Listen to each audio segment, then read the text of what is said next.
morning and welcome to this Tuesday, February 20th, 2024, 9:15 a.m. agenda for the Hawaii State Senate Committee on Commerce and Consumer Protection. We are in conference room 229. This is a decision-making agenda. These measures were heard and testimony taken last week. So we are prepared to make voting recommendations on most of the bills. If we need to reconvene this or any of the other agendas today, that date will be Friday, February 23rd at 9:39 a.m. I'm sorry, if we need to reconvene due to technical difficulties, that date will be Friday, February 23rd at 9:29 a.m. in this room, conference room 229. So first on the agenda, we have SB 2126 relating to security deposits. The recommendation on this measure is to pass with amendments. We will remove the installment language for security deposits and accept the proposed amendment by the APCIA, which allows for surety bonds instead of installments. We'll also defect the effective date of this measure to July 1, 2040. Any discussion? Seeing none, Senator McKelvey for the vote. Chair votes aye. Okay, chair votes aye. Vice chair is excused. I vote, yeah, okay. And Mr. Richards? Aye. Okay, and then Mr. Owa? No. Okay, no. All right, so one excuse, one no, three ayes. The ayes have it. Thank you very much. So the next measure is SB 2132 relating to the Residential Landlord-Tenant Code.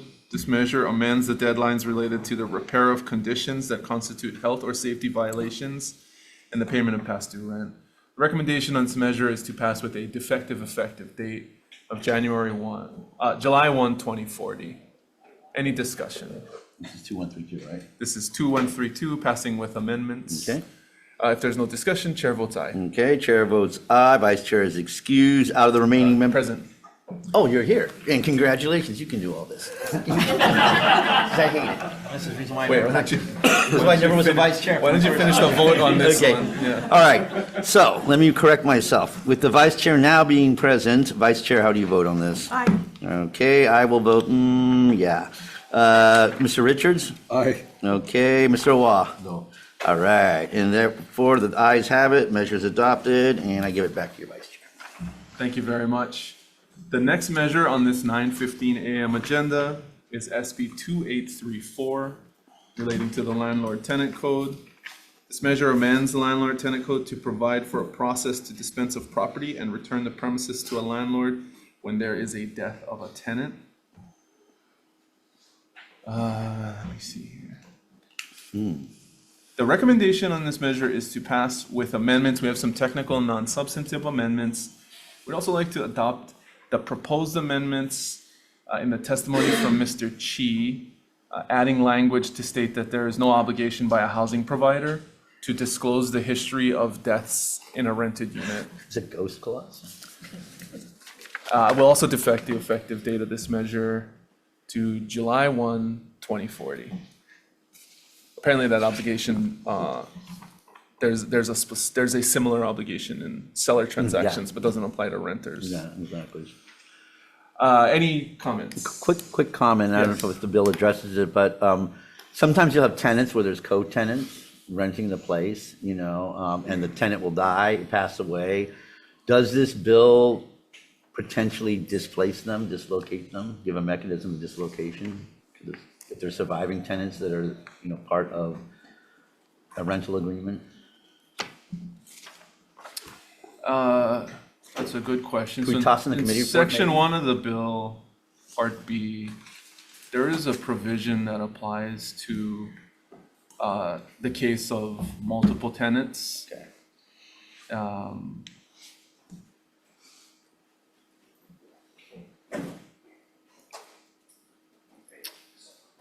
So there are established notice requirements in that section of the measure.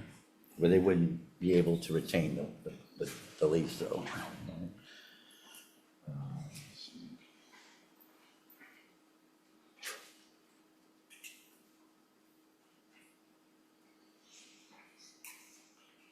So I guess it's dependent on, so the way the language is proposed in the bill, it's dependent on the lease, but there are notice mechanisms in place for situations where there are multiple tenants. Is it okay to maybe flag this issue in the committee report? What would you like to flag? Just to ensure that there's a mechanism for surviving tenants to retain tenancy. I mean, it's Okay, don't already worry. articulated in the bill. All right, We can note it, Okay, thank you. that the bill does contemplate multiple tenancies where there are multiple tenants. Okay, thank you, Chair. Okay. Any other comments or questions? Let me just double check. We are defecting the effective date on this measure as well. Okay. Okay, cool. Vice Chair, passing with amendments. Chair votes aye. Thank you. Vice Chair also votes aye. Senator McKelvey? Yes. Senator Richards? Aye. Senator Awa? No. Thank you. Measure is adopted. Thank you very much. Next measure is SB 2850 relating to cemeteries. This measure authorizes the DCCA director to appoint an organization as the limited owner of a cemetery under certain circumstances. The recommendation on this measure is to pass with amendments. We'll defect the effective date to July 1, 2040, and we will also adopt the suggested amendments proposed by the neighborhood board chair in the testimony, essentially empowering the DCCA to provide mechanisms for the limited owner to make repairs or improvements, and to provide annual reports, progress reports to the DCCA. Any discussion? Okay, seeing none, passing with amendments. Chair votes aye. Thank you. Of the members that are present, are there any voting with reservations or objections? Hearing none, measure is adopted. Thank you very much.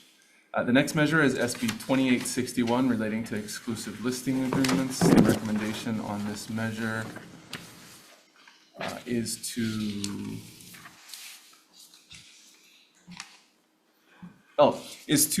defer decision-making on this measure to Friday, February 23rd at 9:29 a.m. The DLNR proposed some general amendments, and we still haven't received the specific language from them, so we'll give them one more chance. The next measure is SB 2730 relating to transparency. This is related to compensation for mutual benefit societies. The recommendation on this measure is to pass with amendments. We will replace the contents of the bill with the DCCA recommended amendments. And if you recall from the hearing, the DCCA noted that the provisions in the bill are duplicative, but that they did not have the authority to disclose the actual pay information. So we're gonna insert those provisions. And we'll keep the date good. Any discussion? Good. So power disclosure, right? Yes. Okay. Yeah. Thank you. So Vice this Chair. removes the impediment of Chapter 92 potential invasion of privacy issues. So this was part of the Insurance Division's recommended amendments. Yes, yes, we're adopting the insurance division, Okay, yeah. thank you. Yeah. Okay, if there are no other comments, passing with amendments, chair votes aye. Thank you. Are the CPN members present? Are there any voting with reservations or objections? Hearing none, measure is adopted. Thank you very much. Next measure is SB 2112 relating to installment loans. The recommendation is to pass this measure unamended. Any discussion? Okay, seeing none, chair votes aye. Of the CPN members present, any voting with reservations or objections? Hearing none, measure is adopted. Okay, the next measure, SB 3211, this is relating to landlords and key locks. There was no supportive testimony on this measure, so we'll defer. Last measure on this 9:15 a.m. agenda is SB 3285 related to public utilities. The recommendation on this measure is to pass with amendments. We will remove the requirements of the PUC to engage in solicitations, and we will adopt their suggested amendments that place the burden to solicit bids on the utility. Yeah, that's where it should belong. Yeah. Any discussion?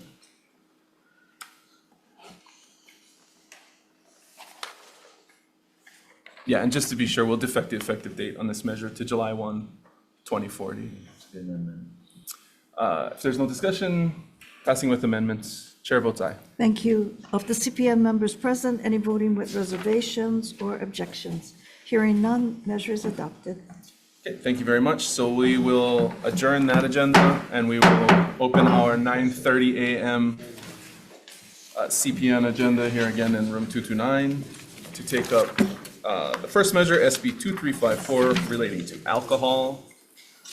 This measure expands the definition of beer under the liquor regulatory laws to mean any alcoholic beverage containing no less than 0.5% alcohol by volume. Anheuser-Busch with comments online. Not present on Zoom, Chair. Okay, thank you very much. We also have written testimony, all in support from the following organizations: Lanikai Brewing Company, Mahalo Ale Works, Kauai Beer Company, Hanakoa Brewing, and the Brewers Association. Since there's no one to ask questions of, we'll move on. SB 3320, relating to the right to garden. This measure prohibits any articles of incorporation, declaration, bylaws, admin rules, house rules, or association documents of a CPR, Planned Community Association, or Homeowners Association from prohibiting or restricting the cultivation of vegetable gardens within any of its units. Sandy Wong in opposition. Not present on Zoom, Chair. Okay, we have 4 other individuals submitting testimony in support, 2 in opposition and 1 with comments. Since again, there's no one to ask questions of, we'll move to SB 2511 relating to the PUC. This measure requires the PUC to consider the immediate and long-term creation of jobs in its review of electric utility performance. Division of Consumer Advocacy with comments. Chair, Vice Chair, members of the committee, making notice for the Division of Consumer Advocacy, we stand on our written comments, but I'm available for any questions. Thank you very much. The PUC with comments. Chair, Vice Chair, members of the committee, U.S. Sunshine, Chair of the PC, will stand on written comments, providing some comments and some minor amendments for your consideration. Thank you very much. IBW Local 1260 in support. Good morning. Morning, Chair Keokalole, Vice Chair Fukunaga, and committee members. Kika Bukowski on behalf of IBW 1260. We're in support of the bill. However, we did request consideration of a minor amendment to include not just the creation of jobs, but consideration of existing jobs. Sometimes in creating new jobs, it may create a situation where we may be displacing existing jobs. So we just want to make sure that we look at both sides of the coin and then ask for your consideration. Thank you. Is there anyone else who would like to testify? Okay. I have a question, Mr. Bukowski. So I'm not sure if you saw it, and it's okay if you didn't. The PUC suggested some amendments, including, I guess, instead of retention, they suggested including recognition of local jobs. So I guess the concern is that if the purpose of providing retention is to secure and place existing jobs, then there may be some concerns if the continued conversion or, into different energy generation types or AI might place the utility in a, restricted position. Would you be okay with a consideration of local instead? I think, I think all of the above would be our preference. Looking at local jobs doesn't necessarily mean you're looking at retention. And it's not that we're just saying we want to look at it comprehensively to see what the potential impacts would be if we were to look at creating new jobs, creating local jobs. We're in favor of all of it. We just want to make sure that we're looking at potential impacts to existing jobs. I mean, we hear, issues that dominate the legislature include poverty, include cost of living, include ALICE reports. And if we're bringing, it wouldn't make sense if we're bringing in jobs in the front door if we're letting good paying jobs go out the back door. And so we just want to look at it comprehensively and consider all the impacts, which would include potential impacts to existing jobs as well. Thank you. Any other questions? Okay, seeing none, we'll move to the second to the last measure. This is SB 3083 relating to insurance. Second to the last measure. This amends various sections of Chapter 431, Article 11 to adopt revisions of the NAIC. First up in support, Insurance Commissioner, DCCA. Good morning. Good morning, Chair, Vice Chair, members of the committee, Gordon Ito testifying on behalf of DCCA Insurance Division. We stand on a written testimony. I will just explain. The importance is for these amendments is to maintain our accredited status from the NAIC. The impact if we should lose our accredited status is that as a domiciliary regulator, our domestic companies that write multi-state, if we lose our accredited status, they would be subject to potentially an examination by every state that they write business in. By maintaining our accredited status, our domicile insurers would not be subject to individual examination for every state that they're admitted in. I'll be glad to answer any questions. Thank you. Thank you very much. Oh, can I also, sorry. I also am aware of the amendments suggested by Tradewin. We are reviewing those amendments with our staff as well as consulting with the NAIC. So our request is to move this bill forward to allow us to continue the review of the suggested amendments and consulting with the NAIC if the amendments are passed, if it would have an impact to the Part A of the accreditation standards. Thank you. Thank you very much. Tradewin Group in opposition. Good morning. Chair, Vice Chair, members of the committee. My name is Nolan Kawano. I'm the Chief Financial Officer of Tradewin Group. I also have with me here today Robert Nobriga, who is the President and CEO of Tradewin Group. Senate Bill 3038, as you heard the Insurance Commissioner say, was drafted really for the purpose of assisting the Insurance Division with its accreditation from the National Association of Insurance Commissioners. As drafted, we oppose this bill. However, we would support it with the proposed amendments in my written testimony. Central to those amendments is a reporting exemption for domestic insurance holding company systems or entities like ours that have an insurance company operating only in Hawaii, and that is Island Insurance. Senate Bill 3038 removes the exemption for such companies. And just to let you know, this exemption was actually granted 10 years ago. And since that time, the division has actually met accreditation during the 5-year periods 2016 and 2021.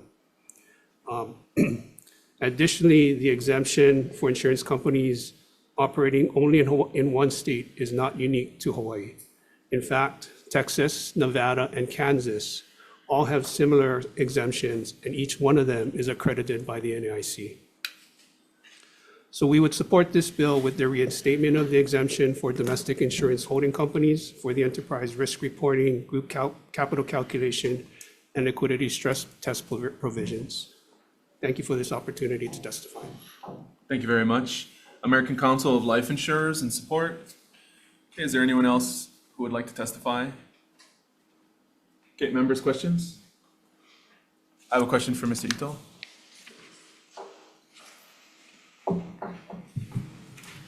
So in their testimony, Tradewin indicated that accreditation has been achieved in the past with the exemption that they are asking for. Was there some sort of national change that necessitated this bill? Yes, I mean, the two significant, as Nolan Kawano mentioned, to the holding company is that there's a stress test requirement and group capital calculation. That's significant changes to the holding company requirements since the initial adoption of the Holding Company Act and the exemption that was granted, which I believe was in 2010. So, but from what I'm reading from their testimony, your office was accredited in 2021. So the change was made in the last 3 years? Yes, I mean, there's a requirement to have it adopted, and it's, the accreditation review, there's two parts. Part A is the law and administrative rules requirement that has to be adopted. Part B is the examination and quarterly and annual analysis that we also get reviewed. So this part, we're only talking about the Part A requirement. And as mentioned, the holding company law, the model law, was amended to include the requirement for group capital calculation and stress testing. That's the two major changes to the holding company model law, which. This was in the last 3 years? Yes, I believe so. Okay. Are you aware whether the other states that were granted exemptions in this area were lost their accreditation, or their accreditation was put at risk as well? We haven't looked at that, but if you're a state that was fully accredited, it's for a 5-year period. So they might be, in between the 5-year review period. But we haven't checked on the states that Mr. Kawano mentioned in terms of the specific exemption that was included. I mean, the process that we're doing right now is vetting if the language were adopted to see if it would have any impact on our credited status. I mean, that's the process. And the impact, just as important in terms of being able to make sure that the holding company is financially stable and can support our domestic insurer. I mean, that's the whole purpose of the holding company registration. In 2006, there was a holding company that was based in Alabama that went bankrupt, basically. And it impacted our domestic company. And we actually had to have litigation initiated to recover some of the assets that was owed to our domestic company. So Yeah, I hear you, but that was 18 years ago, and we've taken up a lot of insurance legislation this year, and there's a real concern right now about access. So I guess, if there are more immediate changes that are being required across the board nationally that are going to create more disruption in the market, I actually don't, well, the holding company law is, I take it a different way. It really strengthens the financial oversight of our insurance companies. The United States is unique where it's a state-based system where each state regulates its domestic companies, unlike some other countries that have a national system. The accreditation requirements, this holding company actually strengthens our financial solvency system and provides overview. Like the example I cited back in 2006 is a perfect example of why there was a need to strengthen the holding company model law. Mr. Ito, what I'm saying is that this is an administration bill that's now encountering opposition from a local insurer in the insurance space, that we are taking other significant actions in this committee to try and hold in place because of the market access problems that we're having in insurance at the moment. So how is this not an issue that was prior vetted to the bill being put in the administrative package? Now the committee is being asked, we're sort of boxed in and being asked to make a determination that perhaps should have been discussed in the community prior to the bill being introduced in the governor's package. I hear your concern. I mean, this bill was, I think, introduced last year, and we didn't hear any, this was just brought to our attention, so. Okay, I have a follow-up. Vice Chair. What is the time frame for the insurance division to, obtain accreditation based on these amendments if it was brought up last year and no action was taken? Well, we just got, I wouldn't say, we went through a re-review last summer, and then we passed the re-review And so we have, I think, another 3 years for the accreditation review. But every year we have to file an annual report to the NAIC to indicate like how we're doing and what we're doing. So part of that report is reporting on where we are with respect to Part A, the law requirements, as well as Part B in terms of doing our quarterly and annual analysis. So, you know, we fully understand the amendment. So we're just asking for additional time to make sure that if this amendment is adopted, that we won't get impacted on Part A. So we actually started the process and have been reviewing that. The other significant thing that is different from when it was initially passed was that our captive risk retention groups have now become part of the accreditation review process. And so there are domestic RRGs within a holding company system that this law now applies. Before, so that's why we're part of the vetting process that we're reviewing what kind of impact, if any, there is, if this amendment is adopted. Okay. Vice Chair, Thank you. any other questions? Okay, thank you, Mr. Ito. Okay, we'll move on to the last measure on the agenda, SB 3222, relating to Hawaii nonprofit corporations. This measure repeals the requirement that a corporation's list of members entitled to notice of a meeting include the members' addresses.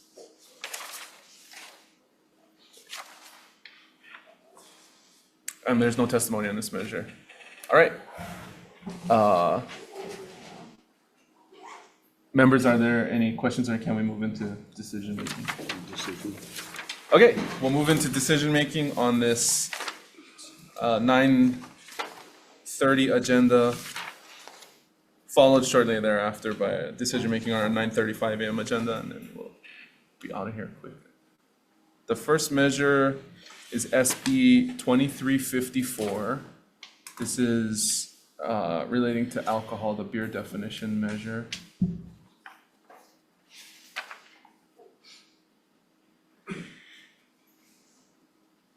Let me see. Oh, the recommendation is to pass this measure out unamended. Any discussion?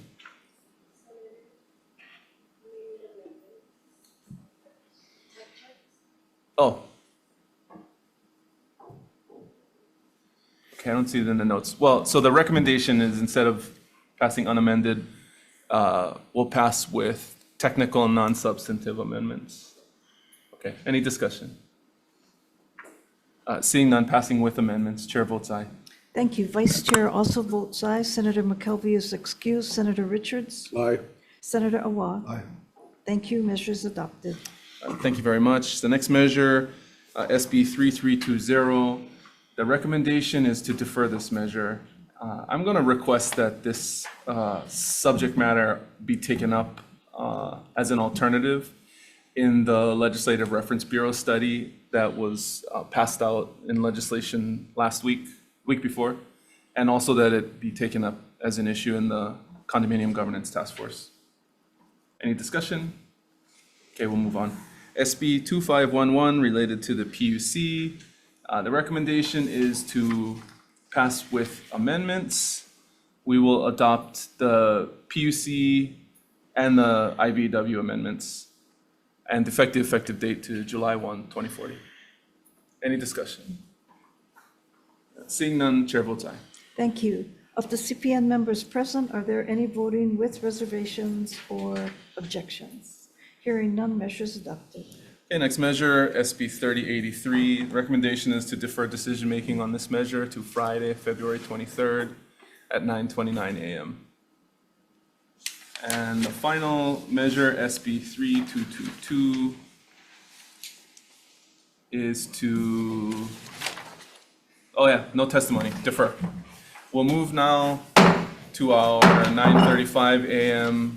CPN agenda to conduct decision-making on a number of bills that were heard and passed out in prior committee hearings.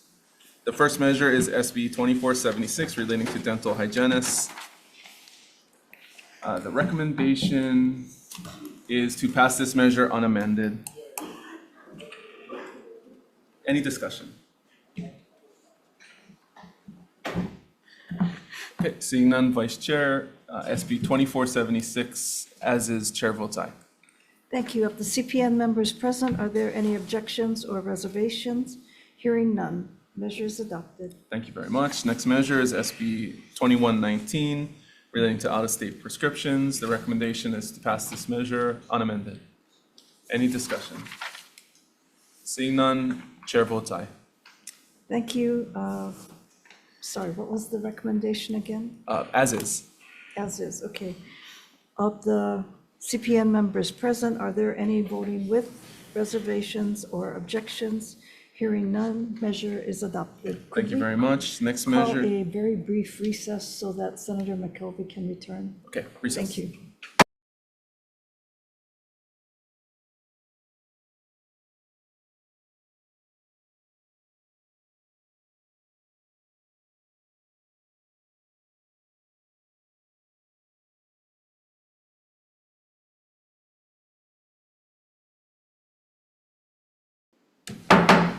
Okay, reconvening our Tuesday, February 20th, 2024, 9:35 a.m. decision-making agenda.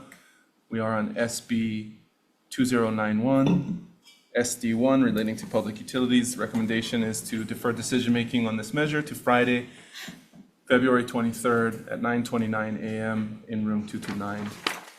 SB 2747 relating to aircraft is next. SD1, the recommendation is to insert a percentage amount for the blank insurance amount on page 2, line 14, and defect the effective date on this measure to July 1, 2040. Any discussion? Seeing none, Vice Chair passing with amendments. Chair votes aye. Thank you. Vice Chair also votes aye. Senator McKelvey is excused. Senator Richards? Aye. Senator Awa? Aye. Measure is adopted. Thank you very much. The final measure on this agenda is SB 3329 SD1 relating to little fire ants. This measure requires the disclosure of any little fire ant infestation as part of sale of any residential real property. The recommendation is to pass this measure unamended. Any discussion? Seeing none, Chair votes aye. Thank you. Of the CPN members present, are there any voting with reservations or objections? Hearing none, measure is adopted. Thank you very much. We're adjourned.